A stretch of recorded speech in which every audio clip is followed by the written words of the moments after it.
L'Union européenne se prépare à franchir une étape sans précédent. Les pays de l'Union européenne débattent actuellement d'une interdiction totale de visas touristiques pour tous les Russes en raison de l'invasion illégale de l'Ukraine par la Russie. Bien sûr, c'est un sujet controversé car, d'un côté, nous ne voulons pas que les Russes continuent leur vie comme si tout était normal. Pendant ce temps, leur gouvernement mène une invasion illégale d'une autre nation souveraine. Je comprends aussi l'argument avancé actuellement par de nombreux Russes. Ils n'ont aucun contrôle sur ce que fait leur gouvernement parce que la Russie n'est pas une démocratie comme les pays occidentaux. C'est pourquoi je voulais parler à Kaylin Robertson pour en savoir plus. C'est un journaliste basé en Ukraine et quelqu'un qui suit ce débat de très près. Alors, écoutons cette conversation. Bienvenue à tous. Aujourd'hui, nous avons Kaylin Robertson, un journaliste basé en Ukraine et quelqu'un qui est recherché par Vladimir Poutine. Heureux de t'accueillir. Merci, Kaylin Robertson. Merci beaucoup de m'avoir invité. J'adore cette chaîne. Parfait. Et je sais qu'on veut commencer à parler de pourquoi tu es recherché en Russie. Je suppose que c'est parce que tu es allé à Kursk. Peut-être que tu peux en parler un peu. De ça? Oui. Quand l'offensive de Koursk a débuté, je savais déjà que les Russes diffuseraient de la désinformation aux Russes locaux sur la situation réelle. Russia Today et plusieurs journaux moscovites ont affirmé que les Ukrainiens commettaient des crimes de guerre. Ils assassinaient tout le monde. Ils tuaient tout le monde. Et je voulais y aller moi-même pour contrer la propagande, pour voir quelle était la vérité. J'y suis donc allé avec l'armée ukrainienne, qui m'a laissé circuler librement. Ce n'était pas une visite de presse. Je pouvais me déplacer, interroger les gens, tout faire. C'était assez dramatique, en fait. Je ne pense pas que j'avais vraiment réalisé à quel point ce serait extrême jusqu'à ce que je commence vraiment à prendre cette route vers Souja, qui était la principale ville qui a été prise. Des chars en feu filaient, des drones américains survolaient partout. Situation très dramatique. La contre-offensive venait de débuter. Les troupes nord-coréennes étaient déjà déployées. Et donc, les Russes tirèrent des grades, toutes sortes de munitions, directement sur ces villes et tuaient leurs propres civils. Ce qui était intéressant, c'est que la plupart des maisons de la ville où j'ai filmé étaient encore intactes. Des enfants faisaient du vélo dans la rue, d'autres recevaient de l'aide. Et littéralement, en moins d'un mois après le départ des Ukrainiens de Koursk, tout ce qui se passait, c'était la Russie. Aujourd'hui, ils tweetaient sans cesse avoir tout détruit, avec des fosses communes et la ville anéantie. En réalité, les Russes ont bombardé leur propre ville lors de leur contre-offensive pour les reprendre. Je voulais aussi souligner que la Russie est plus faible qu'elle ne le prétend mondialement. Il leur a fallu 8 mois pour reprendre leur ville sur leur territoire, même pas à eux. Ils ont utilisé des armes iraniennes, des pièces chinoises et des troupes nord-coréennes pour reprendre leur ville. Ce pays croyait prendre Kiev en 3 jours. Il fallait donc y aller pour 2 raisons. Premièrement, pour combattre cette propagande russe sur des gens assassinés dans la rue. Et deuxièmement, simplement pour montrer la Russie telle qu'elle est. J'ai pu y aller sans passeport, c'est la seule fois où c'est arrivé. Mais la Russie a réagi de façon très extrême. Ils ont publié un communiqué du tribunal de Koursk sur mon mandat d'arrêt. Et depuis, Russia Today publie beaucoup de vidéos à charge, disant que je suis, vous savez, comme un terroriste et ce genre de choses. Ce qui est vraiment ironique parce que tout ce que j'ai fait, c'est traverser leurs frontières illégalement, techniquement, ce qui est étrange. Ça vient d'un pays qui ne se soucie pas vraiment de l'intégrité des frontières, qui est heureux d'envahir illégalement les frontières des Ukrainiens ordinaires ou celles de ses voisins. Mais non. Dès qu'un journaliste franchit simplement la ligne, c'est déjà trop. Donc je pense que c'est... Cela a aussi révélé l'hypocrisie de la mentalité russe. Mais c'était bien de le faire parce qu'un tout petit nombre de journalistes ont réellement pu entrer là-bas. Je suis le seul qu'ils semblent vraiment avoir ciblé de cette façon. Je crois que c'est parce que j'étais très direct dans mes reportages. J'ai dit « La Russie, c'est un vrai trou à merde. Vous savez, la façon dont les gens vivent ici est en fait bien meilleure maintenant qu'ils sont sous contrôle ukrainien que lorsqu'ils étaient sous contrôle russe. Les gens semblaient plus heureux d'être pris en charge par les Ukrainiens. Et cela montrait simplement que cette image selon laquelle la Russie serait cette incroyable superpuissance. Comme le chaos régnait hors de Saint-Pétersbourg et Moscou, cela donnait beaucoup d'importance à tout cela. Je suis donc content de l'avoir fait. Il y avait plusieurs raisons. Sans ces images, aucune vidéo n'aurait montré ces maisons intactes. Avec le recul, c'était bien de le faire, même si ça les a vraiment mis en colère. Oui, et on va aussi parler de ta gestion du fait d'être, je crois, recherché internationalement, non? Ils ont émis un avis Interpol que les pays occidentaux ne respecteront pas. Mais je suis sûr que ça pose quand même des problèmes avec lesquels tu dois composer, non? Oui, bien sûr, mes vacances en... La Russie s'est annulée maintenant, c'est là que ça a commencé. Mais de nombreux pays où je ne pouvais pas aller ont des traités d'extradition, comme la Chine, le Vietnam, certains pays d'Amérique du Sud et d'Afrique. Je n'ai pas pu faire une vraie liste. Même en survolant ces pays, je devenais nerveux, en regardant les listes des endroits où je pouvais ou ne pouvais pas aller. Ils m'auraient mis en prison pour trahison, dans une prison sibérienne ou similaire. Vous savez, ils diraient que je faisais de l'espionnage ou du terrorisme, donc ce serait la fin de l'histoire. Donc, je veux dire, je dois vraiment faire attention à l'endroit où je voyage en avion maintenant, pour le reste de ma vie. Tant que la Russie continuera d'exister en tant qu'État tel qu'il est, ce qui j'espère ne sera pas pour toujours, alors mes projets de vacances resteront toujours assez limités. Oui, nous avons aussi critiqué la Russie et la Chine. J'ai dû aller en Inde car mon grand-père est décédé. C'était il y a quelques années et nous avons dû consulter l'avocat. Vous évitez même les itinéraires au-dessus, car un atterrissage d'urgence serait risqué. La Biélorussie a déjà fait cela. Elle a forcé un avion qui ne devait pas s'y rendre à atterrir en urgence pour arrêter un journaliste à bord. Ouais, je regarde les trajectoires de vol. Par exemple, je viens d'aller au Cambodge, et je regardais les trajectoires de vol entre où? Entre la Pologne et le Cambodge, et quel pays je survolais. En cas d'urgence accidentelle liée au contrôle radio, car il est situé au-dessus, chaque pays enregistre les passagers des vols commerciaux traversant son espace aérien. Ils peuvent, si une alerte se déclenche et qu'ils le souhaitent, faire atterrir l'avion. C'est donc à considérer. Mais cela montre aussi, vous savez, qu'il s'agit littéralement d'un journaliste qui a fait exactement ce que les Russes ont fait. Il a traversé la frontière sans demander, et il a littéralement juste filmé des enfants à vélo. Mais apparemment, c'est, vous savez, le pire crime sur Terre. Vous avez mentionné que vous avez parlé à des Russes à Kursk. Et c'est intéressant parce que je ne sais pas si j'ai vu ça dans votre vidéo ou dans la vidéo de quelqu'un d'autre.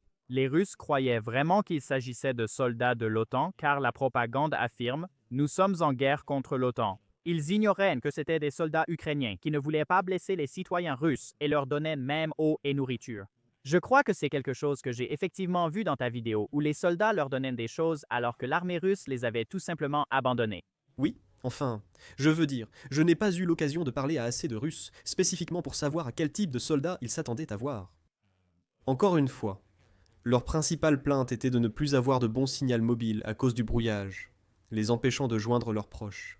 Pour moi, cela me rappelait que vous pourriez aussi être plus contrarié par ce que votre pays fait à l'Ukraine. Peut-être pourriez-vous, vous savez, réfléchir un peu à cela. Mais non, pour eux, c'était leur seule plainte. À part ça, ils étaient pris en charge. Ils allaient être plutôt bien. On leur donnait du pain, de l'aide, et ils pillaient leur supermarché. Un gars marchait avec un panier à pain, disant qu'il en avait toujours voulu un. La scène était vraiment étrange. Oui, je veux dire, c'était au début, selon les premiers rapports que j'avais lus des journalistes. Ils pensaient que tout serait sous contrôle de l'OTAN français. Ils pensaient que ce serait ça, parce qu'ils recevaient encore la propagande russe diffusée sur leurs écrans de télévision, en entendant comment vivaient les Ukrainiens et ce que le pays leur avait fait. Certains d'entre eux étaient un peu compatissants, je suppose, mais la plupart étaient plutôt indifférents. Encore une fois, c'est à ce moment-là que j'ai commencé à parler de la mentalité russe et du genre d'indifférence générale que les gens qui vivent en Russie ont envers les Ukrainiens. C'est un mélange d'endoctrinement par la propagande russe, mais aussi simplement le fait de venir d'un pays très impérialiste et colonialiste. Mais c'est l'expérience que j'ai trouvée là-bas, ce qui était assez intéressant, puisque Nous parlons de ce que les Russes devraient ressentir. Et bien sûr, je suis d'accord qu'ils devraient ressentir quelque chose à propos de la Russie. Ils essaient simplement de prendre le contrôle d'un pays souverain, tuant des civils innocents. Un de vos contenus est devenu viral sur Instagram, mais j'ignore si c'est pareil sur TikTok. Beaucoup de Russes sont sans doute en colère. Nous allons le diffuser pour informer le public. En gros, vous soutenez que beaucoup de Russes qui ont quitté la Russie ne se soucient pas vraiment de ce que fait leur pays. Ils sont partis pour ne pas être affectés. Ils ne s'opposent pas vraiment à la guerre, sauf peut-être une minorité. Je n'ai vu qu'un extrait du podcast. Dites-vous qu'ils ne devraient pas avoir de visa. C'est justement débattu par l'Union européenne actuellement.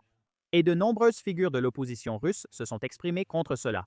oui, je veux dire, si tu regardes certains des Russes, très en vue qui sont partis, avec de grandes chaînes YouTube qui sont censées être anti-guerre, la plupart du contenu qu'ils publient était contre le fait d'être mécontents. Ils sont agacés de ne plus pouvoir faire certaines livraisons. Ils sont agacés à l'idée de pouvoir être mobilisés. C'est un grief personnel, pas lié aux actions de leur pays. Roman, un grand YouTuber avec 1 million d'abonnés qui a fait une vidéo sur moi, n'a pas parlé de Butcha. Il n'a pas fait de vidéo sur ce que faisait son pays quand cela sortait dans les actualités, mais il a fait une vidéo en se plaignant de l'Union européenne qui serre la vis sur la sécurité russe, sur les visas russes. Et en fait, je pense qu'aucun Russe ne devrait être autorisé à entrer dans l'Union européenne en ce moment, pas un seul. Ni comme réfugié, ni comme touriste. Actuellement, la Russie a déclaré la guerre à l'Ukraine et à l'Europe. Russia Today affirme être en guerre contre l'OTAN et que le risque d'espionnage est très élevé. La majorité de l'argent reçu par les Russes riches est lié au gouvernement. Le gouvernement de la Russie est, économiquement, un pays en guerre qui consacre la majeure partie de son argent à cette guerre. Et ce sont généralement des soldats ou des hauts fonctionnaires qui vont dans les montagnes de France. Ils dépensent l'argent du Kremlin reçu pour tuer des Ukrainiens en Champagne et stations balnéaires de luxe. Je ne pense pas que l'Europe devrait normaliser et tolérer ce genre de choses. Donc je pense qu'en ce moment, tant que cela se produit, aucun Russe ne devrait être autorisé en Europe. Cela peut sembler manquer de compassion, mais si vous voulez vous plaindre, adressez-vous au gouvernement russe, ou soyez en colère contre les actions de la Russie. Et c'est tout, nous avons délivré.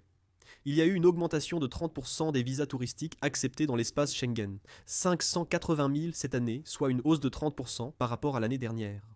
Je pense que cela met l'Europe en danger et que cela normalise les relations avec un pays qui ne se comporte pas comme une nation civilisée. Et donc, je suis tout à fait contre cela, et j'ai toujours cette opinion. Si vous êtes russe et que cela vous déplaît, c'est la conséquence du comportement colonialiste et impérialiste de votre pays.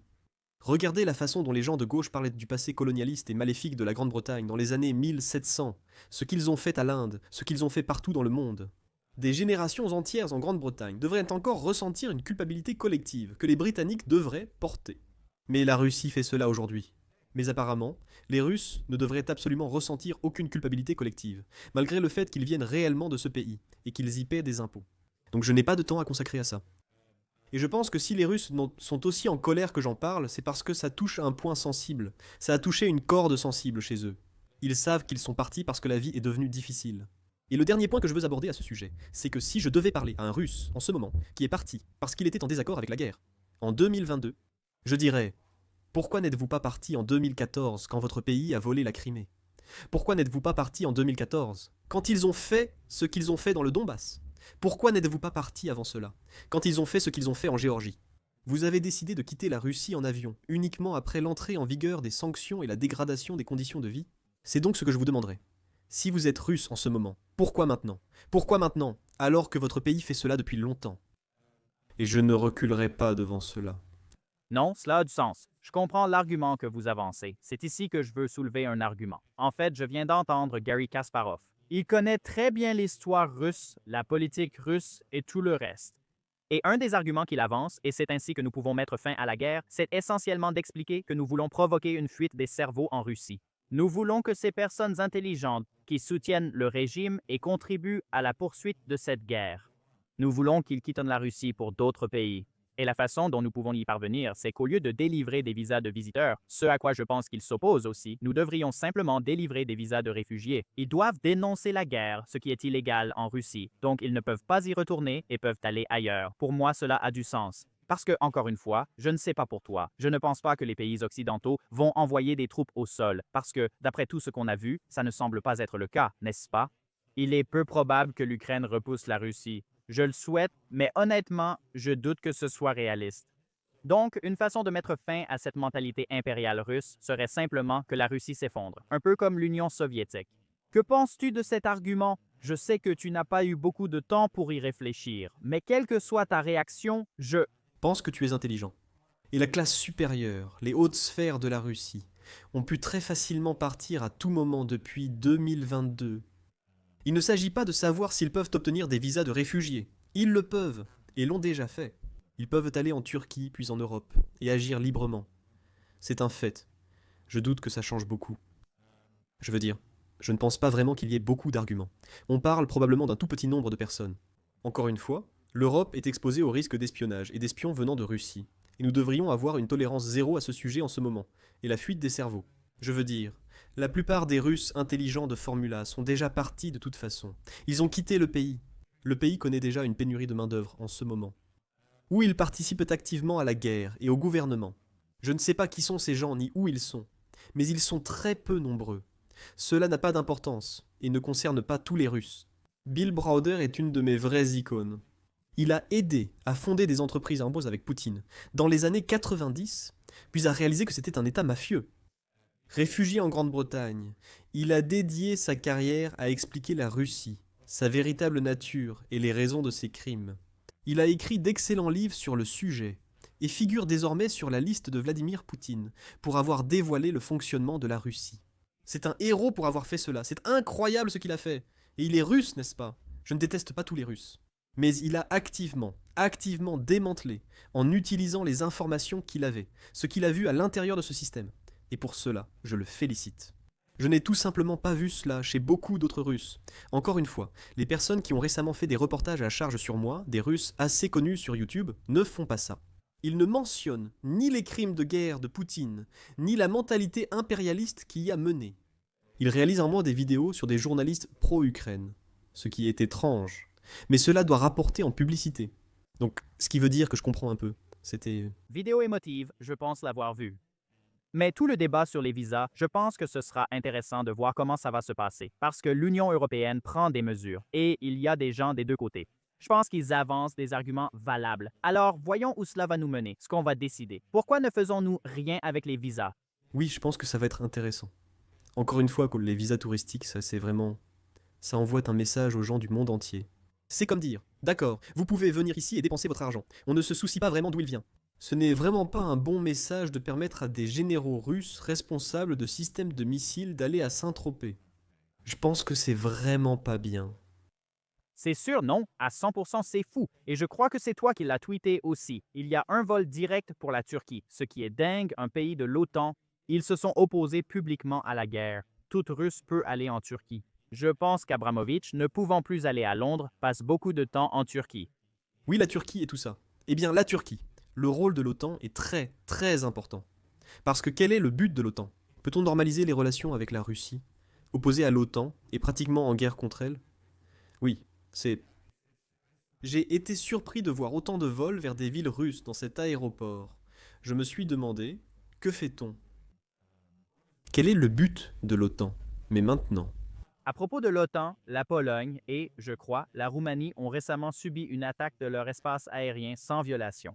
19 drones incroyables. Tu es aussi allé récemment en Estonie. Comment as-tu vécu cette expérience? Je crois que tu es allé voir une guérilla militaire. Et quel est le ressenti des gens là-bas? Ils attendent une invasion. On dirait que c'est ça. Eh bien, oui, je veux dire, l'Estonie sait ce qu'est la Russie, parce qu'ils ont été colonisés de la même manière par les soviétiques, tout comme ce pays, tout comme l'Ukraine. Donc ils savent ce qu'est la menace russe, et ils voient la Russie renforcer sa rhétorique contre la prise des pays baltes. Poutine a affirmé que chaque mètre carré foulé par un soldat russe, selon sa formule favorite, inclut les pays baltes. Qu'ils veulent les prendre. Cela a été documenté et écrit à la télévision. Alors ils construisent une nouvelle ligne de défense, une très longue ligne de défense appelée la nouvelle ligne de défense balte, et ils le font rapidement. Ce sont des tranchées anti-chars, d'autres types de tranchées et des fortifications. Il y a un pont, appelé le pont de l'amitié, qui traverse la rivière Narva, qui relie Narva à la Russie, et qui a maintenant des dents de dragon dessus. Ce sont des dispositifs anti-chars, conçus pour stopper les chars, donc ce n'est plus amical. Mais encore une fois, tout pays qui est proche de la Russie, physiquement proche ou qui a été colonisé par la Russie, connaît la menace russe. Et les Estoniens le savent mieux que la plupart. Alors j'ai décidé d'y aller et de faire un film. J'ai parcouru le pays, de la côte ouest à l'est, jusqu'à Narva, pour rencontrer ceux ayant vécu sous l'occupation soviétique. Mais j'ai aussi parlé à des soldats britanniques, français et américains qui s'entraînaient avec des chars Challenger 2 dans les forêts, tirant avec ces chars en préparation d'une guerre terrestre. J'ai interrogé des soldats britanniques, ce qui était étrange car je parle d'habitude à des Ukrainiens. Là, de vrais soldats de l'OTAN. Êtes-vous prêts à combattre les Russes? S'ils traversent la rivière Narva, s'ils franchissent cette frontière, êtes-vous prêts? Et ils ont répondu, eh bien, c'est notre devoir. C'est pour ça qu'on s'entraîne en ce moment, c'est pour ça qu'on se prépare. Et cela montre à quel point la menace est réellement sérieuse. Beaucoup de gens aux États-Unis et même en Grande-Bretagne n'en sont pas conscients. Poutine ne s'arrêtera pas à l'Ukraine. Si Poutine prend ce pays, ou plus de ressources, il ne s'arrêtera pas à l'Ukraine.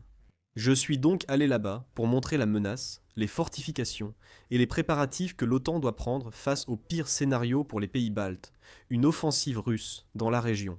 Mais c'était vraiment incroyable à voir. J'ai également interviewé le chef de leur nouvelle unité de drones en Estonie, qui avait appris de tous les pilotes et de la technologie des drones en Ukraine.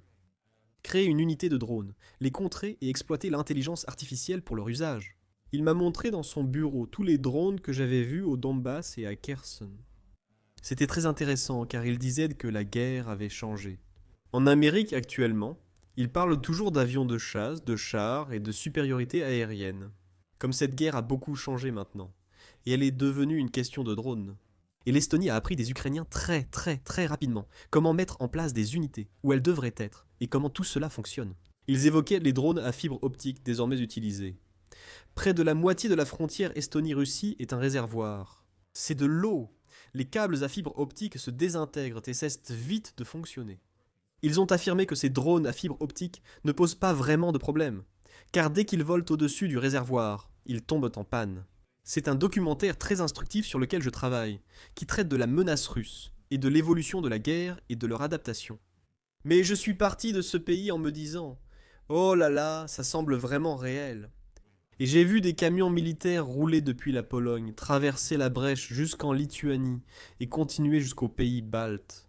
On sentait cette présence et monter en puissance militaire. Et maintenant, en Pologne, on voit ces convois de chars se diriger vers la frontière biélorusse. Et quand on parle d'escalade, ce que les gens de droite font depuis qu'on a commencé à parler d'aider l'Ukraine, à cause de l'escalade russe, la Russie répète vouloir contrôler la politique. La Russie a envoyé 19 drones armés dans l'espace aérien de l'OTAN. C'est une véritable escalade qui va s'aggraver. Ces 19 drones passeront à 50 puis à 100 drones, quoi. Il y aura une nuit où plusieurs aéroports à travers la Pologne seront fermés, tout comme en Ukraine, temporairement, parce que la Russie mène la guerre lentement et progressivement.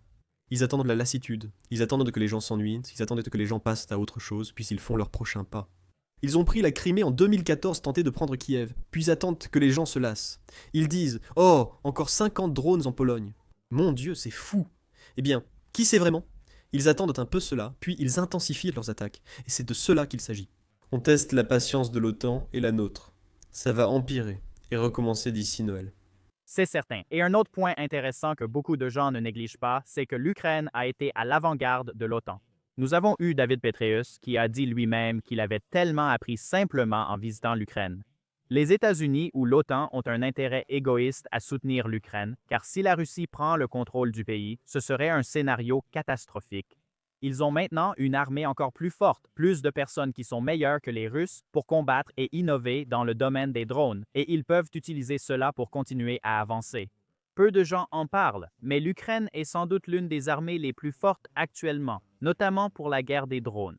Eh bien, l'armée ukrainienne est l'armée la plus adaptable de la planète pour faire face au nouveau type de guerre auquel nous sommes confrontés, à savoir la guerre des drones. En 2025, plus de 90% du matériel détruit et des pertes dans cette guerre proviennent des drones. Et c'est un fait, les Ukrainiens connaissent les drones mieux que n'importe quelle autre armée sur Terre. L'armée américaine a tweeté il y a 3 mois un test de largage de grenades par drone en disant « Les gars, rassemblez-vous ». Regardez ça, on a réussi à larguer une grenade depuis un drone. Vous avez déjà vu quelque chose comme ça? C'est la technologie la plus folle qui soit. Et les Ukrainiens se disaient « C'est sérieux, nous faisons cela depuis 2 ans et demi, alors que les autres pays sont en retard ». Et donc, les Ukrainiens savent exactement comment mener le type de guerre auquel nous faisons face en 2013, en 2014 et vers où les choses vont. Donc arrêter les Russes ici, dans ce pays, sera beaucoup plus facile que de les arrêter avec le vieux matériel que nous avons avec l'OTAN et de combattre dans les villes et les endroits comme la Pologne. Des chars détruits en 2 secondes par des ados de 14 ans ou des soldats de 18 ans avec des lunettes, c'est similaire. C'est la façon la plus simple et la plus efficace d'arrêter la Russie et d'arrêter le Russe. Notre menace commune est de ne pas aider l'Ukraine immédiatement avec les ressources nécessaires. Bien sûr. Maintenant, un autre point intéressant en fait, c'est que je parlais à un investisseur en capital risque qui travaille dans le domaine des drones, et c'était amusant. Le tweet dont tu parlais a aussi été supprimé. Ils ont compris que c'était gênant, ou du moins ils l'ont retiré. Mais ça, c'est quelque chose qu'on peut apprendre très rapidement, non? Comme le fonctionnement des drones. Le plus gros problème, ça va être la production. En Chine, tout est réuni dans un code postal pour produire, comme des millions de drones. Tout l'équipement est proche, tu peux passer d'une usine à l'autre à pied. On n'a pas ça aux États-Unis. Beaucoup se concentrent sur l'avenir de la défense. Ils essaient de comprendre comment on pourrait construire quelque chose comme ça ici, aux États-Unis. L'Ukraine produit, je crois, 5 millions de drones et j'ignore combien proviennent encore de Chine. Parce qu'ils utilisent certains drones DJI et ils les modifient, tu vois, pour les utiliser comme des armes. Mais je me demande combien sont vraiment indépendants. Toutes les pièces ne peuvent pas être fabriquées en Ukraine. La plupart concernent les imprimantes 3D et la technologie optique. Beaucoup de choses dépendent de pièces chinoises qui ne peuvent vraiment être produites sans masse que là-bas et qui continuent d'arriver. Donc il y a un certain goulot d'étranglement à ce niveau-là. Mais ce n'est pas qu'une question de chiffres. Je veux dire, la fabrication de masse de ces drones par la Chine est préoccupante. Le nombre va en être une partie importante. Mais il s'agit aussi du type de drone, de la rapidité avec laquelle ils peuvent être adaptés pour brouiller et contrer les fréquences. On pourrait fabriquer 50 000 drones, mais dans un an, un dispositif utilisant l'intelligence artificielle pourrait en abattre 1000 par seconde, rendant ces drones inutiles. C'est presque une question de savoir quel camp peut s'adapter le plus vite, quel camp peut brouiller, quelle fréquence le plus rapidement, quel camp peut inventer un type de vaisseau mère indétectable capable de larguer tous les drones. Donc l'échelle est un problème. Mais nous sommes les pays qui ont vraiment un avantage. Les pays comme le nôtre, c'est l'adaptabilité. Vous pouvez ici modifier un drone, le tester et obtenir en 24 heures des résultats immédiats sur son efficacité au combat. Et vous pouvez faire des ajustements. Ce n'est pas vraiment le cas lorsqu'on fait des plans et qu'on les produit en masse dans des usines, puis qu'on les garde pendant un an. Ce sera intéressant. Mais actuellement, c'est surtout une question d'innovation. Les Ukrainiens ont développé des tourelles capables d'abattre tout type de menaces, du drone vu à la première personne au missile S-300. Ils coûtent entre 300 et 30 000 dollars chacun. C'est cher, mais très avancé. De tels dispositifs pourraient éliminer de nombreux drones vus à la première personne très vite. Il s'agit actuellement davantage d'avancées technologiques que d'échelles. Mais à l'avenir, cela pourrait changer. Oui, comme le dit le professeur Clark sur Sky News, il s'agit juste de riposte sur riposte. C'est ça, la guerre. Oui. À quelle rapidité pouvez-vous identifier les nouveaux drones russes et trouver des moyens de les contrer? Et c'est vraiment intéressant. Vous savez, je passe beaucoup de temps avec des unités dans ce pays qui me montrent ces nouvelles générations d'appareils. Mais je n'ai pas le droit de montrer tout ça dans mes images avant que 3 ou 4 mois ne se soient écoulés, n'est-ce pas? Parce que tout cela est secret. Donc c'est un peu frustrant de le savoir et de ne pas pouvoir le montrer tout de suite. Mais ce sur quoi ils travaillent en ce moment est vraiment époustouflant. C'est digne de la science-fiction et représente le futur. Je ne crois pas que la Chine le produise massivement. Je crois qu'un seul système de brouillage pourrait neutraliser rapidement toute la production de masse de la Chine. Fantar a un système qui se place littéralement sur un toit et qui peut simplement émettre une impulsion. Et il peut simplement faire tomber tous les drones du ciel, ce qui ne peut être contrecarré qu'avec des choses comme la fibre optique. Je ne pense pas que la Chine fabrique cela. Donc c'est comme, oui, c'est un peu aller au-delà de l'échelle. Question. Oui, c'est fou, j'en suis sûr, les drones dont tu parles, dont tu ne peux pas parler. Nous les verrons bientôt sur les chaînes Telegram russes quand ils frapperont les raffineries. Oui, je veux dire, eh bien, ces drones, je le regrette. Il y a aussi les missiles Samago que ce pays est en train de développer. Je crois qu'ils n'en produisent qu'un par jour, actuellement. Ils doivent augmenter ce chiffre, mais une pénurie de matériaux les en empêche. Ils devraient y parvenir. Ce sera très intéressant. Les missiles, c'est certain. Surtout avec les raffineries, non? Parce que le mois dernier était déjà fou avec les attaques de drones. On a vu 20%, 25%, 15%. On ne connaît pas le chiffre exact, mais c'était énorme, tout ce qu'ils ont détruit, la capacité. Et ça ne va faire qu'augmenter avec les missiles, parce que ça va être beaucoup plus difficile ou beaucoup plus long de réparer les dégâts causés par des missiles que ceux causés par des drones. Oui, et avec la pénurie de main-d'œuvre, personne ne peut réparer tout ça non plus. Je veux dire, il y a vraiment d'énormes pénuries de main-d'œuvre à cause des Russes qui fuient et de la mobilisation des personnes capables de réparer des choses comme les raffineries de pétrole. Ils sont dans la machine à broyer en ce moment, donc ces choses prendront énormément de temps à réparer. Et j'ai publié un tweet hier. J'ai eu environ un demi-million de vues, car beaucoup partageaient ce point de vue. Et c'est que si l'Ukraine continue réellement sur cette trajectoire, à continuer de détruire ces raffineries à la vitesse à laquelle ils le font, il y a une véritable chance, réelle, que d'ici un an, la Russie ne pourra plus se permettre de continuer cela. Le Kremlin fera faillite et les soldats vont juste battre en retraite, non. Les soldats russes ne se battent pas pour une grande idée moraliste. Ils se battent pour 2500 dollars par mois, soit 10 fois le salaire normal. Sans ce paiement, ils cessent le combat. Les Ukrainiens pourraient à cause même reprendre des zones qu'ils tenaient auparavant. Je n'aurais jamais pensé dire ces mots. Et je rapporte d'ici depuis presque 3 ans. Et pour la première fois ce mois-ci, cela semble vraiment possible parce que 40% de tous les revenus de la Russie, tous, proviennent du pétrole et du gaz. Il y a des diamants et d'autres ressources, mais principalement le pétrole et le gaz. Si leur quantité diminue, tout s'arrête presque. Et les gens rétorquent à cela en disant « Eh bien, il y a de nouvelles relations avec la Chine, il y a de nouvelles relations avec l'Inde. » Cela nécessite la construction de nouveaux pipelines qui sont extrêmement longs, qui demandent beaucoup de machines, et cela prendra probablement environ une décennie à construire. Cela ne va pas arriver de sitôt. Ils peuvent se serrer la main autant qu'ils le veulent, et proposer ces nouveaux accords. Avec une pénurie de main-d'œuvre, ces pipelines ne sont pas en train d'être construits en ce moment. C'est donc un moment très très précis et particulier sur lequel l'Ukraine peut se concentrer pour anéantir le compte bancaire du Kremlin. Et ensuite, c'est fini, c'est terminé. Et c'est la première fois que je dis ça, même en Ukraine. Mais c'est vrai. Si vous regardez les chiffres, c'est vrai. Ils ont juste besoin de fabriquer plus de ces missiles aussi vite que possible. Oui. Et puisque nous parlions de l'argent pour les soldats russes, je sais que tu as parlé de ça et je suis sûr que les Russes n'étaient pas contents de cet extrait. J'ai vu où tu étais, genre, en train de discuter de ça, je ne sais pas si tu as vraiment vu ça. Tu sais, il y a des cours en Russie où l'on apprend aux filles comment épouser des soldats russes pour toucher un gros chèque. Et je ne sais pas si tu as parlé du cours qui est déjà intéressant en soi. Il y a des gens qui gagnent de l'argent en apprenant aux autres comment profiter de tout ce système. De quoi parles-tu? Du système où les gens fêtent, même les familles célèbrent la mort d'un proche au combat car elles reçoivent une grosse prime. C'est là que ça rejoint ce dont j'ai parlé auparavant, à savoir une indifférence à la vie humaine en Russie à de nombreux niveaux de la société. Encore une fois, pas tous les Russes, mais beaucoup deviennent très enthousiastes et se vantent sur TikTok ou des applis quand leur mari meurt à la guerre. Parce qu'ils reçoivent une voiture gratuite, ou si quelqu'un est vraiment pauvre, ils reçoivent un grille-pain gratuit. Une personne a reçu un hachoir à viande gratuit, ce qui est très ironique. Ils célébraient cela, car il y a quelque chose d'étrange. Il y a quelque chose d'étrange dans l'état d'esprit russe en ce moment. Dans la Russie, telle qu'elle est. C'est un mépris total pour tout ce qui n'est pas simplement ce que vous pouvez obtenir. Si cela veut dire recevoir quelque chose car votre mari est mort à la guerre, alors vous l'aurez.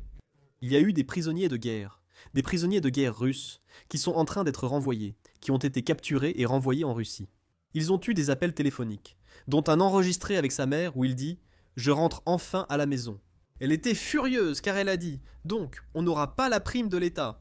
Voilà le pays dont on parle. Et c'est encore une fois pourquoi cela dure depuis si longtemps. Parce que la vie est bon marché et jetable en Russie.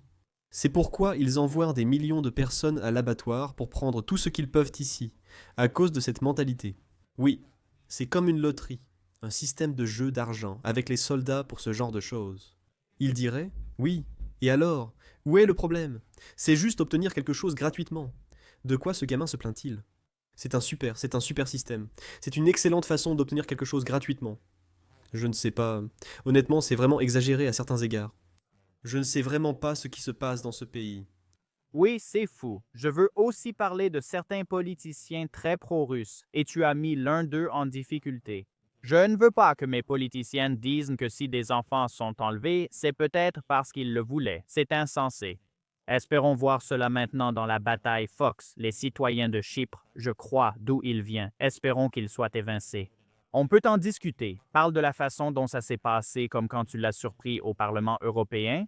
Et est-ce que vous avez parlé après, depuis que tu as eu l'entretien? Tu dis qu'il n'y a personne qui regarde? Celui contre lequel nous sommes. Tu n'essaies pas de faire dérailler cette interview. Parler de la Turquie, mais ça ne m'intéresse pas pour l'instant. La Turquie peut être une autre conversation. Mais aujourd'hui, j'en parle parce que tu diffuses de la propagande russe en ce moment. Pourquoi fais-tu ça? Tu évites mes questions et parles toujours de la Turquie, qui n'a aucun lien ici. Pas du tout, je ne pense pas qu'il le soit. Nous ne pensons pas qu'il aurait grand-chose à dire à part des jurons. Ce n'était pas vraiment une embuscade, c'est juste qu'il avait bloqué mes emails et tous les autres emails de n'importe quel journaliste. Oui, c'est un membre du Parlement européen originaire de Chypre. Il diffuse énormément de désinformation du Kremlin, amplifiée régulièrement par Elon Musk, qui atteint parfois des dizaines de millions de vues, parfois en parlant des territoires occupés, des régions de la Russie. En fait, il utilise même des citations des référendums dans le Donbass, qui ont été réalisés sous la menace des armes, pour justifier cette invasion, pour justifier l'invasion de la Crimée. Et puis il a fait l'impensable. Il a voté contre une motion que l'Union européenne avait adoptée pour condamner l'enlèvement d'enfants kidnappés par la Russie. Il y a eu 530 votes, et 3 personnes se sont abstenues, et il faisait partie de ceux qui ont dit non. Donc c'était absolument scandaleux. Et à ce moment-là, j'ai dit, d'accord, je vais commencer à enquêter sur cette personne. Le lendemain, il est parti à Moscou pour le défilé du jour de la victoire. C'était incroyable. Il avait son billet et de l'argent. J'ai dit que c'était dangereux. Cette personne diffuse de la désinformation sur Twitter. Mais ils occupent un siège votant sur des sujets importants, comme les sanctions ou l'aide à l'Ukraine. J'ai donc décidé d'enquêter sur lui. J'ai des années d'expérience en journalisme à Londres, à enquêter sur de nombreuses personnes, et j'y ai consacré toutes mes ressources. Il m'a bloqué. J'ai interviewé un ancien ami du lycée qui m'a dit « Kaylin, Phidias ne s'intéresse qu'à la notoriété et l'argent. Il ne cherche que la notoriété et l'attention, rapidement. » Je souhaite simplement donner plus de contexte au public. Il était YouTuber et a produit de nombreuses vidéos controversées. Il est allé au Japon et a surtout volé de l'argent au public. Pour avoir des vues, il allait dans le métro gratuitement et ensuite il en parlait sur ses réseaux. Donc, c'était un YouTuber très controversé, pour dire le moins, même avant ça. Ouais, ce qui était bien si tu veux être un comédien un peu idiot, un YouTuber qui fait des blagues. Mais ce n'est pas idéal pour voter contre l'enlèvement d'enfants vers la Russie. Tu ne peux pas appliquer la même logique. Mais c'est un peu ce qu'il a fait. Il a appliqué les mêmes bêtises pas sérieuses à la politique. J'ai mis en ligne une vidéo disant que j'enquêtais sur lui parce qu'il était un agent russe, qu'il avait des liens avec la Russie, et que je le dénonçais. La vidéo a fait 1 million de vues, et ça a attiré son attention, exactement comme son ami l'avait prédit. Alors je me suis dit, d'accord, faisons une interview. Il a dit, d'accord, on le fera au Parlement à mes conditions. Tu paies tes frais, il y aura une équipe de tournage, etc. Je savais exactement ce qu'il allait essayer de faire parce qu'il l'a déjà fait à d'autres personnes. Il piège quelqu'un, filme la scène, puis diffuse une version montée pour le faire passer pour le méchant. J'ai répondu « Parfait. Allons-y. » Incroyable, formidable. J'ai hâte de visiter Bruxelles. J'ai toujours voulu y aller, mais en fait, je suis allé à Bruxelles de nombreuses fois ces dernières années, et j'ai beaucoup d'amis au Parlement. Alors j'ai passé des coups de fil, et quelques députés européens m'ont dit « Écoute, on peut te faire entrer au Parlement à l'avance, avec une accréditation presse si tu veux, et on peut t'aider à y accéder. Une équipe de tournage. » Alors j'ai engagé une équipe de tournage. J'ai tout préparé. Nous étions censés nous retrouver à 14h dans sa tanière. Mais j'ai décidé de prendre 2 tabourets hauts, et de les placer juste en face l'un de l'autre pour qu'ils ne puissent pas s'échapper. Au centre de Heuvarland, tout le monde déjeune et se promène. C'est vraiment central, il ne pouvait donc pas s'échapper. Je l'ai appelé. Phidias, je suis déjà dedans, j'ai un ami ici. On commence tout de suite, puis on se retrouve où on déjeune. Et puis j'étais assis sur la chaise et j'ai dit « Bon, assieds-toi, on va s'asseoir. Et je vais lui poser quelques questions. » Il était très nerveux, car il venait de réaliser ce qui venait de se passer. J'avais complètement renversé la situation. L'entretien ne serait pas manipulé, je le diffuserais avec mon équipe. C'est alors que tout a commencé à s'effondrer. Et il avait un script pré-répété qu'il comptait utiliser contre moi. Vous savez, ce genre de bêtises typiques pour faire du buzz. Et la Turquie, alors. Et ça, tu as parlé à une mauvaise source, et j'ai immédiatement tout arrêté. J'ai demandé « Pourquoi as-tu voté contre le retour des enfants ukrainiens chez eux ?» Et il a dit « Eh bien, tu sais, et si ceci, et si cela. Et moi, non Phidias, pourquoi as-tu fait ça ?» Et il a dit « Eh bien, en fait. » Et puis finalement, la vérité est sortie, c'est-à-dire son indifférence. Et je ne sais pas ce que ça pourrait être d'autre. Et c'est « Eh bien, peut-être. » Certains d'entre eux voulaient être kidnappés. Et cela a horrifié des millions de personnes. Il y avait des députés européens qui réagissaient presque en temps réel. Sur Instagram, Cypress Télévision l'a diffusé des heures, affirmant qu'il avait humilié Chypre et les Chypriotes. C'est passé sur toutes les chaînes locales. Je doute qu'il soit réélu. Je me souviens avoir quitté Bruxelles ce soir-là après la diffusion vers 17h, car c'est devenu viral. Cela s'est produit dans tous les groupes de discussion des députés européens au Parlement. Je marchais à Bruxelles vers minuit. Des gens, même des députés européens, me serrèrent la main en disant « Dieu merci ». Quelqu'un a dénoncé cette personne parce qu'on savait qu'il se passait quelque chose de louche. Cette personne s'en sortait en disant certaines des pires choses. Et là, enfin, tu as réussi à le révéler. Et je pense que c'est l'une des choses dont je suis le plus fier dans ma vie. Parce qu'on ne peut pas vraiment arriver à la vérité sur quelque chose tant qu'on ne s'assoit pas physiquement pour l'obtenir d'eux. Et ils ne peuvent pas esquiver, ils ne peuvent pas partir. Comme l'interview d'Emily Metlis avec le prince Andrew où il évoque Pizza Express. Il a commencé à s'inquiéter de son lien avec Epstein. Ce sont des interviews emblématiques. Cela n'aurait pu arriver que parce qu'il était assis là, sans pouvoir s'échapper. C'est ainsi qu'on atteint la vérité. C'est pour ça que je suis allé à Koursk. C'est pour ça que je vais sur les lignes de front. Parce qu'il faut aller dans ces endroits pour voir ce qui se passe vraiment. Je n'ai vu aucune propagande russe de Phidia depuis. C'est plutôt positif. Non, c'est positif. Je veux aussi donner plus de contexte au public car ils ne connaissent pas Phidia, surtout aux États-Unis. C'est un sujet sur lequel presque tout le monde s'accorde. Poutine est un criminel de guerre recherché, condamné par le Code international pour l'enlèvement d'enfants.